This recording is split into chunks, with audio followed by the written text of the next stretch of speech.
नमस्कार, आप देख रहे हैं पहाड़ टीवी और मैं हूं आपके साथ स्मिता पटवाल। चलिए रुक करेंगे उत्तराखंड की तमाम बड़ी खबरों का, लेकिन उससे पहले एक नजर आज की हेडलाइंस पर। सीएम पुष्कर सिंह धामी ने की मां गंगा की पूजा अर्चना, गंगा महोत्सव की शुरुआत। हल्द्वानी अंतर्राष्ट्रीय क्रिकेट स्टेडियम को लेकर कांग्रेस ने सरकार पर साधा निशाना। लंबे समय से सेना में भर्ती न होने से युवाओं में रोष, हुंकार रैली निकालकर किया विरोध प्रदर्शन। तहसीलदार सल्ट की कार्यशैली से गुस्साए ग्रामीणों और भाजपा कार्यकर्ताओं ने जिलाधिकारी को भेजा ज्ञापन, उचित कार्रवाई की मांग। कार खाई में गिरने से 5 लोगों की मौत, सभी शादी का सामान खरीदने जा रहे थे ऋषिकेश। बद्रीनाथ धाम के कपाट आज सुबह 6:15 शुभ मुहूर्त पर श्रद्धालुओं के लिए खोल दिए गए हैं। कपाट अपने तय समय अनुसार विधि विधान और मंत्रोच्चारण के साथ खुले। कपाट खुलने के दौरान 20,000 श्रद्धालु इस पल के साक्षी बने। साथ ही इस दौरान संस्कृत विद्यालय के छात्रों द्वारा स्वस्ति वाचन का पाठ किया गया। आपको बता दें कि कोरोना काल के चलते पिछले 2 सालों से श्रद्धालु कपाट खुलने के दौरान धाम नहीं पहुँच पाए थे। जन सैलाब देख करके मन में बड़ा उत्साह उत्पन्न हो रहा है, बहुत अच्छा लग रहा है। मंदिर के अंदर बाहर जयकारे के नारे लग रहे हैं। लोग प्रभात में लगभग 2:30 बजे से और सुदूर लाइन पे लगे हुए हैं और सिस्टम से भीतर दर्शन चल रहे हैं। भगवान की मूर्ति घी में सरसब्ज देखी हमने, भगवान के अखंड दीप जलता हुआ देखा हमने और तत्पश्चात यात्रियों को दर्शन करते हुए संतुष्ट होते बाहर आते हुए हम देख रहे हैं। मन प्रसन्न है। 2 साल तक मंदिर में कोई आ नहीं पाया, बिल्कुल रोक थी, लेकिन इस वर्ष मनोकामनाएं पूर्ण हो रही हैं। डिस्टेंसिंग समाप्त हुई है, लोग मिल करके परिवार से दर्शन करने आ रहे हैं और माहौल बहुत सुंदर है, अच्छा लग रहा है। निश्चित रूप से ये बहुत ही हर्ष और खुशी का पल है। 2 साल से जो कोरोना संकट के कारण पूरा एक किस्म से सिस्टम रुका हुआ सा था, इस बार आप देख रहे हैं जब चारों धामों के कपाट खुले हैं, चाहे यमुनोत्री में हो, चाहे गंगोत्री में हो, चाहे केदारनाथ में हो, और आज यही दिव्य और भव्य नज़ारा हमें इस भूवैकुंठ बद्रीनाथपुरी में दिखाई दे रहा है। चारों तरफ आप देख रहे हैं लोग हैं और लोगों में एक बहुत हर्ष और उल्लास है। सभी चाहते हैं कि अब सब ये भी जो पुराने संकट रहे सब खत्म हो और अब सभी सुखी रहें और पूरे विश्व में सुख शांति रहे, भारत विश्वगुरु बने, समृद्ध राष्ट्र बने। ऐसी मंगल भावना के साथ सब लोग यहाँ पर एकत्रित हैं। कोरोना काल के बाद से आज जो भगवान जी के दर्शन हुए हैं साक्षात नारायण के भूवैकुंठ धाम में, बहुत ही आनंद की अनुभूति हुई है और इतना अच्छा माहौल है। बद्रीनारायण के जयकारे अंदर बाहर लग रहे हैं। देश विदेश से बहुत सारे यात्री आए हुए हैं और कोरोना काल के बाद से आज लग रहा पूरा विश्व भूवैकुंठ धाम में, यहाँ सारा पूरा विश्व यहाँ पधरा हुआ है और बद्रीनारायण भगवान की कृपा सब पे होनी चाहिए, मेरी यही आशा है और भगवान से बद्री विशाल से यही प्रार्थना करती हूँ कि पूरा। उत्तराखंड के मुख्यमंत्री पुष्कर सिंह धामी ने रविवार को हर की पैड़ी पर श्री गंगा सभा द्वारा गंगा सप्तमी के शुभ अवसर पर आयोजित गंगा मैया जन्मोत्सव में प्रतिभाग किया, जहां उन्होंने मां गंगा की पूजा अर्चना की और मां गंगा का आशीर्वाद प्राप्त करते हुए देश प्रदेश की सुख समृद्धि और खुशहाली के लिए मां गंगा से प्रार्थना की। आपको बता दें कि भारत में गंगा मैया का जन्मोत्सव वैशाख शुक्ल पक्ष की सप्तमी के दिन मनाया जाता है। गंगा जन्मोत्सव पुष्य नक्षत्र और अमृत सिद्ध योग में मनाया जाता है। इस दिन माता गंगा ब्रह्मलोक से ब्रह्मा जी के कमंडल से निकलकर भगवान विष्णु जी के चरणों को धोती हुई भगवान आशुतोष की जटाओं में आई थी। देवप्रयाग थाना क्षेत्र में कोडियाला के पास तेज रफ्तार कार गहरी खाई में गिर गई। हादसे के वक्त कार में 5 लोग सवार थे। मामले की सूचना मिलते ही देवप्रयाग थाने की पुलिस और एसडीआरएफ की टीम मौके पर पहुंची। टीम ने खाई में जाकर सभी का रेस्क्यू किया, लेकिन तब तक 4 लोगों की मौत हो चुकी थी। कार सवार 5वें व्यक्ति का शव काफी खोजबीन के बाद मिला। जानकारी के मुताबिक हादसे में मरने वाले सभी लोग चमोली जिले के रहने वाले थे, जो शादी का सामान लेने के लिए ऋषिकेश जा रहे थे। तभी बीच रास्ते में यह हादसा हो गया और 5 लोगों की मौत हो गई। मरने वालों में 2 महिला, 1 पुरुष और 2 बच्चे हैं, जिनकी उम्र 15 और 12 साल की थी। वहीं अभी तक हादसे के कारणों का पता नहीं चल पाया है। हालांकि प्रथम दृष्टया पुलिस हादसे का कारण तेज रफ्तार और लापरवाही मान रही है। पुलिस का कहना है कि मामले की जांच की जाएगी। जांच के बाद ही हादसे के सही कारणों का पता चल पाएगा। पुलिस ने सभी शवों को कब्जे में लेकर पोस्टमार्टम के लिए भेज दिया है। डोईवाला के दूधली क्षेत्र के अस्मित क्रिकेट मैदान में चल रहे क्रिकेट टूर्नामेंट के समापन अवसर पर उत्तराखंड के संसदीय कार्य, वित्तीय और शहरी विकास मंत्री प्रेमचंद अग्रवाल पहुंचे और टूर्नामेंट में प्रतिभाग करने वाली टीम के साथ आयोजकों और टूर्नामेंट की विजेता और उप विजेता टीम को ट्रॉफी और नकद पुरस्कार देकर सम्मानित किया। स्वर्गीय Sardar Shankar Singh memorial cricket tournament में राज्य की 14 टीमों ने भाग लिया, जिसमें तमाम रणजी खिलाड़ियों ने भाग लेकर टूर्नामेंट को बेहद सफल बनाया। खेल नीति बना भी रही है और मैं ऐसा मान के चलता हूँ कि अब हमारे यहाँ प्रदेश के अंदर बहुत सी उभरती जो प्रतिभाएं हैं वो बाहर आ रही हैं और उनको यदि वास्तव में प्लेटफॉर्म मिले, यानी जैसे मैं हमेशा एक बात कहा करता हूँ कि प्रतिभाओं की कमी नहीं है, सिर्फ उन्हें तराशने की कमी है। तो तराशने का ये प्लेटफॉर्म हमारे पास है और उसके बाद हमारे तमाम लोग जो यहाँ मैं देख रहा हूँ कि DCA की टीम है, पूरे तमाम लोग हैं वो यहाँ सपोर्ट कर रहे हैं। और जिस प्रकार से हमारे स्थानीय निवासी जैसे करण बोरा जी अन्य लोग हैं, उन्होंने इस खेल को आगे बढ़ाने में अपनी भूमिका निभाई, मैं इनको सबको साधुवाद दे रहा हूँ। और पुनः जो टीम जीती है या जिन साथियों ने यहाँ पे अपना टूर्नामेंट पार्टिसिपेट भी किया है, मैं सबको साधुवाद और बधाई और शुभकामनाएं देना चाहता हूँ। जी सर, ये हमारे पिताजी जो सरदार शंकर सिंह जी थे, उन्हीं की याद में, उनकी स्मृति में ये टूर्नामेंट हमने यहाँ पर आयोजित किया है और इसमें 14 टीमों ने पार्टिसिपेट किया है और बहुत सक्सेसफुल टूर्नामेंट हुआ। और मुझे बहुत खुशी है कि आज जो हमारे चीफ गेस्ट हैं माननीय प्रेम सिंह अग्रवाल जी, उन्होंने हमारे यहाँ पर आके न सिर्फ हमारी प्रेरणा को बढ़ाया है और हमें आशीर्वाद भी दिया है और बहुत अच्छा उन्होंने समय यहाँ पर स्पेंड जो हमारे साथ किया है, उसके लिए उनका धन्यवाद करता हूँ। और हमारे सभी खिलाड़ियों को बहुत प्रोत्साहित किया है। आगे बड़े टूर्नामेंट देखने को मिलेंगे, क्योंकि हमने देखा रणजी खिलाड़ी बहुत हैं यहाँ खेलने आए। बिल्कुल, यहाँ पर रणजी प्लेयर भी बहुत खेले हैं और काफ़ी रणजी प्लेयर्स की अलग अलग टीमों में ये यहाँ पर खेले हैं और आने वाले समय में और बड़े बड़े टूर्नामेंट्स यहाँ पर आयोजन किया जाएगा। हल्द्वानी के लाल कुआं विधानसभा क्षेत्र गोलापार स्थित पूर्व की तत्कालीन हरीश रावत सरकार में बने अंतर्राष्ट्रीय क्रिकेट स्टेडियम वर्तमान में सफेद हाथी साबित हो रहा है। करोड़ों की लागत से बनकर तैयार स्टेडियम डबल इंजन सरकार की अनदेखी के चलते अपनी बदहाली के आंसू बहाने को मजबूर है। 2017 में भाजपा सरकार के आने के बाद लोगों में एक बार उम्मीद जागी थी कि स्टेडियम में खेलों का आयोजन किया जाएगा, लेकिन 5 वर्ष बाद भी ये उम्मीदें परवान नहीं चढ़ पाई है। करोड़ों रुपए की लागत से बने खेल स्टेडियम की हालत बद से बदतर हो चुकी है। इधर कांग्रेस नेताओं का कहना है कि वर्तमान की डबल इंजन सरकार ने बीते 5 साल में एक भी खेल आयोजन इस स्टेडियम में नहीं करवाए हैं, जो पूरी तरह दुर्भाग्यपूर्ण है। आपको बता दें कि कुछ दिन पूर्व ही कुमाऊं कमिश्नर दीपक रावत ने हल्द्वानी के गोलापार पर स्थित अंतर्राष्ट्रीय स्टेडियम और इंडोर कॉम्प्लेक्स का निरीक्षण किया था। इस दौरान उन्होंने कार्यदायी संस्था को लंबित कार्यों के निर्माण में तेजी लाने के निर्देश भी दिए थे। सरकार की नीतियां हैं युवाओं की प्रति, जो इनकी सोच है साफ, ये जो स्टेडियम है ये जनता को इसका लोकार्पण पूर्ववर्ती सरकार ने कर दिया था 2016 में। तब से ये हैंडओवर उस एजेंसी से, कंस्ट्रक्शन एजेंसी से, सरकार विगत 6 वर्षों में नहीं ले पाई और इन्होंने बहानेबाजी करी और ये करा और वो करा। खैर, आज की तारीख में खूबसूरत स्टेडियम को जर्जर हालत तक पहुंचाने की दोषी ये डबल इंजन की सरकार है, जो दूसरी पारी अपनी खेल रही है। अपनी तो राजनीतिक पारी ये खेलने में पूरी सक्षम है।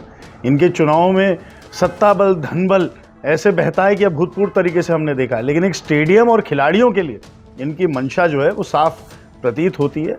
युवा विरोधी ये सरकार को मैं मानता हूँ। बेरोजगारी चरम पर है, खेल के प्रति इनकी संजीदगी नहीं है। तो आप खुद देख लीजिए सरकार कैसे चल रही है। और स्टेडियम जो ये है, इसका केवल मात्र हैंडओवर लेकर इसे भी आगे इनको लीज पे ही तो देना है, चाहे क्रिकेट कंट्रोल ऑफ ये क्रिकेट एसोसिएशन ऑफ उत्तराखंड को दे, चाहे अन्य एजेंसी को दे, वो इसका रख रखाव करेगी। तो सरकार किस बात से डरी? अरे आप बुलाइए। अभी मैं देख रहा था उत्तर प्रदेश के माननीय मुख्यमंत्री जी आए हुए थे। आप अपने महानुभावों को बुला के इसको दोबारा से चालू करा के बड़ा खेल कराइए यहाँ पे, ताकि साहब आपकी वाहवाही हो। कांग्रेस को तो वाहवाही भी नहीं चाहिए, लेकिन युवाओं के साथ धोखा जो है ये कांग्रेस कतई बर्दाश्त नहीं करेगी। जो हमारा अंतर्राष्ट्रीय स्टेडियम बना है गोलापार में, उसमें काफ़ी हद तक तो काम लगभग 80% पूर्ण हो चुका है, लेकिन अभी कुछ उसमें चीज़ें ऐसी हैं जो अभी काम पूरा नहीं हुआ है। जैसे बैडमिंटन हॉल की फ्लोरिंग का काम है, मल्टीपर्पज़ हॉल है उसकी फ्लोरिंग का कार्य है, और भी छोटी मोटी 2-4 उसमें कमियां हैं। तो अभी 4-5 दिन पहले हमारे आयुक्त महोदय ने भी वहाँ का निरीक्षण किया था, हम लोग भी साथ में थे। तो उनके द्वारा भी निर्देश दिए गए हैं कि शीघ्रता पूर्वक इन कमियों को पूरा कर लिया जाए, ताकि खेल विभाग उस स्टेडियम को अधिग्रहित कर सके और वहाँ पे खेल एक्टिविटीज़ शुरू हो चुके हैं। तो आशा है कि जल्द ही लगभग 2-3 महीने में वो सभी कार्य उनके द्वारा पूरे किए जा सकेंगे, और उनके द्वारा ये आश्वासन भी दिया गया है कि शीघ्र हम इस कार्य को पूरा कर लेंगे। उसके पश्चात वहाँ पर आप देख सकेंगे कि खेल गतिविधियाँ शुरू हो जाएंगी। खेलने की अनुमति किन किन लोगों की होगी इस स्टेडियम में? खेलने की अनुमति जो हमारे यहाँ पर ट्रेनीज हैं, खिलाड़ी हैं, उनकी होगी, और जो शौकिया खिलाड़ी हैं उनके भी विभागीय कुछ नॉर्म्स हैं, कुछ जियो हैं हमारे शासन के, उनके आधार पर अगर वो लोग भी खेलना चाहेंगे तो उनको भी उसमें एंट्री दे जा सकेगी। हल्द्वानी में रेलवे की जमीन पर अतिक्रमण हटाने को लेकर डीएम कैंप कार्यालय में रेलवे और प्रशासन के आला अधिकारियों के बीच एक अहम बैठक हुई। बैठक में डीएम नैनीताल धीराज सिंह गब्रियाल ने मीडिया को जानकारी देते हुए बताया कि रेलवे को प्रशासन द्वारा अतिक्रमण की कार्यवाही के दौरान होने वाले खर्च से अवगत करा दिया गया है, जिसमें रेलवे को 23 करोड़ रुपए की रकम जिला प्रशासन को देनी होगी, जिस पैसे को अतिक्रमण हटाने में आने वाले खर्च को वहन किया जाएगा। साथ ही अतिक्रमण हटाने से पहले प्रशासन को रेलवे द्वारा 15 से 20 दिनों का समय देना पड़ेगा, ताकि अतिक्रमण में आने वाली बाहर से फोर्स की रहने खाने की व्यवस्था प्रशासन उचित तरीके से कर सके। रेलवे के अधिकारियों के साथ हमारी बैठक हुई जिसमें एसएसपी साहब भी थे और सारे हमारे अधिकारी भी थे। तो उसमें ये बात आई, इन केस इनको अतिक्रमण हटवाना है तो ऐसी दशा में मिनिमम 15 से 20 दिन का टाइम हमें एडवांस उनको देना होगा। वो इसलिए देना होगा कि जितने भी फोर्स हमारी बाहर से आएगी, चाहे पैरामिलिट्री हो या पीएसी हो, तो उनके रुकने की व्यवस्था, वैसे तो चिन्हीकरण हम लोगों ने कर दिया है कि किन किन जगहों पर वो लोग रहेंगे, लेकिन उनके रहने के लिए तो और सुविधाएं भी हमें वहाँ पे डेवलप करनी पड़ेंगी, जिसमें टॉयलेट्स हो, बाथरूम्स हो, बिजली, पानी इत्यादि की। तो इसमें मिनिमम 10 से 15 दिन का टाइम हमें लगेगा। अगर जिस डेट को भी उन्होंने अतिक्रमण हटाना है उससे 15-20 दिन पहले का टाइम हमें उनको देना पड़ेगा। ये उनकी सुविधा के अनुसार हम लोगों ने डिसाइड किया है। और जो ओवरऑल असेसमेंट हम लोगों ने किया है कि इस अभियान में कितना खर्चा आ सकता है, तो उसका भी असेसमेंट करके हम लोगों ने रेलवे बोर्ड को दे दिया है कि पूरे अभियान में लगभग 23 करोड़ रुपए के खर्च आने की संभावना है, जिसमें रहने की व्यवस्था से लेकर उनके ट्रांसपोर्टेशन और जितने अधिकारी और कर्मचारी हमारे बाहर से आएंगे और इस ड्यूटी में हम लगेंगे, तो उनके रहने की व्यवस्था, खाने की व्यवस्था और सारी चीज़ों को देखते हुए हम लोगों ने पूरा असेसमेंट कर लिया है और हम लोगों ने लमसम एक अमाउंट उनको दे दिया कि 23 करोड़ की धनराशि आप लोग को खर्च करनी पड़ सकती है। और जब ये समय सीमा निर्धारित कर लेंगे तो इसी बीच में हम लोगों ने अपने पीडब्ल्यूडी डिपार्टमेंट, इन्होंने रिक्वेस्ट की थी कि हम लोग को और भी जो जेसीबी वगैरह हैं, पोकलैंड वगैरह, इनको लाने के लिए हमें समय लग सकता है, हमें नहीं मिल सकते, तो आप अपनी ओर से अरेंज कर दें। तो उसके लिए भी हमने पीडब्ल्यूडी डिपार्टमेंट और बिजली विभाग को और जल संस्थान वगैरह पहले से निर्देशित कर दिया है कि वो जैसे समय वो निर्धारित करते हैं तो अपनी टेंडरिंग की व्यवस्था वो लोग कर लें। अल्मोड़ा जिले के विकासखंड सल्ट में तहसीलदार सल्ट की कार्यशैली से गुस्साए ग्रामीणों और भाजपा कार्यकर्ताओं ने भाजपा वरिष्ठ नेता विनोद ध्यानी के नेतृत्व में सल्ट तहसीलदार के खिलाफ जमकर हंगामा किया। ग्रामीणों का आरोप है कि तहसीलदार बिना दस्तावेजों के लोगों के घरों में छापा मारकर ग्रामीणों को बेवजह परेशान कर रहे हैं, कार्यों में टालमटोल करते हैं, जिससे ग्रामीणों को आय, स्थायी, मूल निवास आदि प्रमाण पत्र बनाने में परेशानी का सामना करना पड़ता है। उसका मुद्दा सल्ट तहसील में आज हम लोगों ने ज्ञापन दिया, सभी लोगों ने। ये हमारे सल्ट तहसील में तहसीलदार साहब हैं, हमारे सल्ट में आय प्रमाण पत्र, जाति प्रमाण पत्र, बच्चों के दस्तावेज बनवाने होते हैं, छोटे छोटे कागजों को लिए कम से कम 1 हफ्ते लगा दे रहे लोगों को घुमाने में, टालमटोली करने में। पहले भी यहाँ पे तहसीलदार रहे हैं और भी सक्षम अधिकारी रहे हैं, वो कभी इस तरह के काम नहीं करते थे। इस बार ये पता नहीं कौन से नए तहसीलदार साहब आगे नए रवैया अपना रखा इन्होंने अपना, कि हर आदमी को घुमा रहे हैं। उनको घुमा के कह रहे हैं कि बीच में ये कि हमारे ढहला के रामदास जी के लड़के हैं, उनके कागज बनाने थे, उनकी कहीं नौकरी लगनी थी हरिद्वार में सरकारी, उनको कम से कम 2-3 राउंड उन्होंने दिल्ली भगा दिया। उन्होंने कहा वो कागज लेगा, वो कागज, पता नहीं इनका कौन सा रवैया है। और बिना दस्तावेज और बिना पता नहीं लोगों को घर पे छापा मार दे रहे, जबकि इनके पास कोई वो भी नहीं है, वारंट नहीं, कुछ नहीं है। पता नहीं ये कौन सा रवैया है इनका तहसीलदार साहब का। उत्तरकाशी जिलाधिकारी अभिषेक रोहेला ने शनिवार को यमुनोत्री पैदल मार्ग के साथ ही यमुनोत्री धाम यात्रा व्यवस्थाओं का निरीक्षण किया। जिलाधिकारी ने यमुनोत्री पैदल मार्ग पर शौचालय, पेयजल आदि व्यवस्थाओं के निरीक्षण के दौरान सभी व्यवस्थाएं लगभग सही पाई। इस दौरान जिलाधिकारी ने यमुनोत्री पैदल मार्गों पर जो पेयजल रिसाव हो रहा है उसे जल्द से जल्द ठीक और व्यवस्थित करने के निर्देश संबंधित अधिकारियों को दिए। रामनगर गढ़जिया मंदिर परिसर में गजराज ने कल रात में उत्पात मचाया, जहां कई दुकानों में तोड़फोड़ की, वहीं पानी की टंकियों को भी तोड़ा। आपको बता दें कि देर रात प्रसिद्ध गढ़जिया मंदिर में एक हाथी ने खूब उत्पात मचाया, जहां हाथी प्रसिद्ध गढ़जिया मंदिर की सीढ़ियों के पास मंडराता हुआ सीसीटीवी में साफ दिखाई दे रहा है। वहीं हाथी ने पास में श्रद्धालुओं के लिए बनाई गई 2 पानी की टंकियों को भी तोड़ा। साथ ही प्रसाद विक्रेताओं की 6 से ज्यादा दुकानों को भी नुकसान पहुँचाया। वहीं वन विभाग ने सूचना पर रात में उस क्षेत्र में गश्त बढ़ाने के साथ ही क्षेत्र में न जाने की हिदायत दी। साथ ही सुरक्षा की दृष्टि से विभाग द्वारा क्षेत्र में गश्त भी बढ़ा दी गई है। पिछले 2 सालों से सेना में भर्ती न होने से युवाओं में काफी रोष है। इसी के चलते अल्मोड़ा के युवाओं ने भारी संख्या में एकत्रित होकर हुंकार रैली निकाली और केंद्र की भाजपा सरकार के खिलाफ जमकर नारेबाजी की। इस अवसर पर युवाओं ने कहा कि सेना में भर्ती होने की चाहत रखने वाले युवा आखिर भर्ती के लिए कब तक इंतजार करेंगे। 1 साल पहले हुई भर्ती की लिखित परीक्षा आज तक नहीं हुई, न ही इसके बाद सेना की भर्ती निकाली गई है। उन्होंने कहा कि पहाड़ का युवा हाई स्कूल पास करने के बाद से ही सेना में भर्ती की तैयारी करता है, लेकिन लंबे समय से सेना की भर्ती न निकाल पाने से युवा परेशान है। गदरपुर में उधार लिया कर्ज न देना पड़े, इसलिए दो शातिर दिमाग लोगों ने कर्ज देने वाले के खिलाफ ही गोलीकांड की साजिश रची। वहीं शातिर दिमाग व्यक्ति ने अपने ही रिश्तेदार से खुद पर गोली चलवा दी। उसकी मंशा थी कर्ज देने वाले को ही झूठे मामले में फंसा दिया जाए। पुलिस द्वारा गहनता से की गई जांच पड़ताल से सच्चाई सामने आ गई। पुलिस ने 2 लोगों को असले सहित गिरफ्तार कर लिया, जबकि एक अन्य पुलिस की पकड़ से बाहर है। गोलीकांड का खुलासा करते हुए एसएसपी उधम सिंह नगर ने बताया कि ग्राम सरोवर नगर निवासी अली अहमद ने पुलिस को दी तहरीर में बताया था कि 5 मई रात करीब 9 बजे वो अपने साथी ग्राम मोतीपुर निवासी यूसुफ अली के साथ गदरपुर से दवा लेकर वापस लौट रहा था कि ग्राम झगड़पुरी के पास मदरसे के सामने पहुंचने पर डॉक्टर जाकिर अली और शाहिद ने एक अन्य व्यक्ति के साथ आकर यूसुफ पर गोली चला दी। वहीं एसएसपी मंजूनाथ टीसी ने पत्रकारों को बताया कि पुलिस ने मुकदमा दर्ज कर मामले की जांच शुरू कर दी थी। वहीं पुलिस की जांच पड़ताल में लोगों से पूछताछ में मामला संदिग्ध नजर आया। पुलिस द्वारा अली अहमद से सख्ती से पूछताछ की गई। पहले तो अली अहमद ने पुलिस को गुमराह करने का प्रयास किया, लेकिन बाद में उसने जो कहानी बताई उससे साफ हो गया कि गोली मारे जाने की घटना कर्ज अदायगी से बचने के लिए अंजाम दी गई थी। जैसा कि आप सबको पता है, गदरपुर में देर रात को 5 तारीख की देर रात को गोली चलने की सूचना गई, जिसमें गोली लग के यूसुफ नाम के एक व्यक्ति को गोली लग गया, ऐसा सूचना मिली। सूचना मिलते ही तत्काल पुलिस द्वारा रेस्पॉन्स किया गया है। अली अहमद करके एक आदमी आया हमारे सामने, जो यूसुफ का चचा मतलब मुँह बोला भाई मामा बोलता है, और उसने वादी बन के मुकदमा लिखवाया। मुकदमे में इन्होंने नामजद करा दिया कि डॉक्टर जाकिर है केला केड़ा का, और दूसरा कौन है, शाहिद। ये दोनों नामजद कराया कि इन्होंने हमको गोली मार दिया, हमारे मोसेरा मतलब यूसुफ को।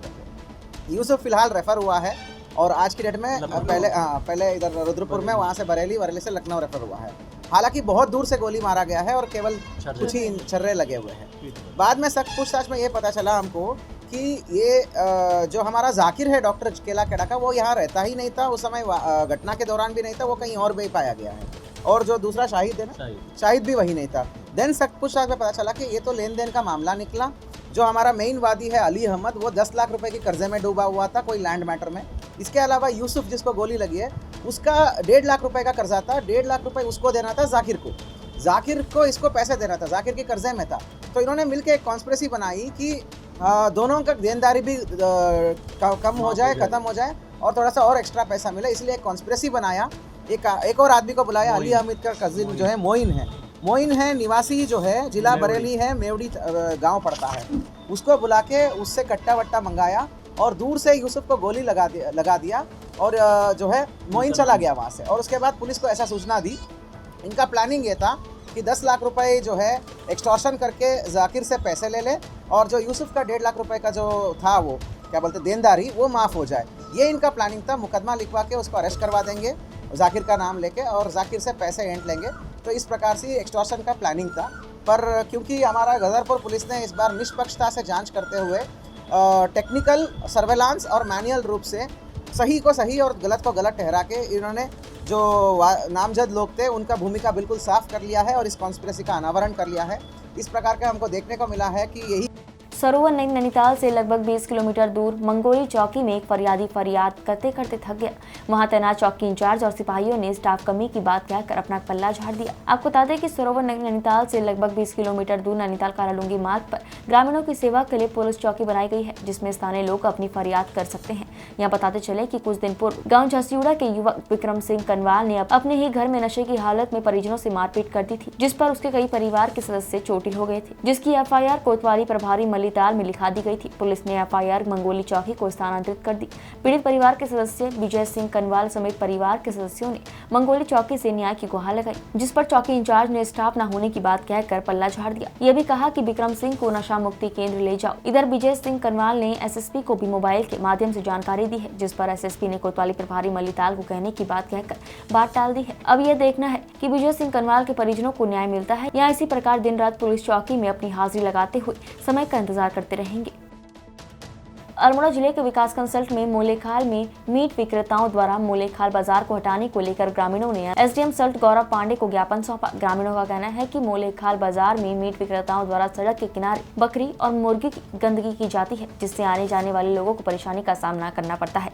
इससे महामारी के संक्रमण फैलने का खतरा बना हुआ है। वहीं ग्रामीणों ने SDM सल्ट से मांग की कि मोलेखाल बाजार से मीट विक्रेताओं की दुकान से हटाने, दुकान स्वामी के खिलाफ उचित कार्यवाही करने की मांग की। मांग पूरी न होने पर ग्रामीणों ने उग्र आंदोलन की चेतावनी दी है।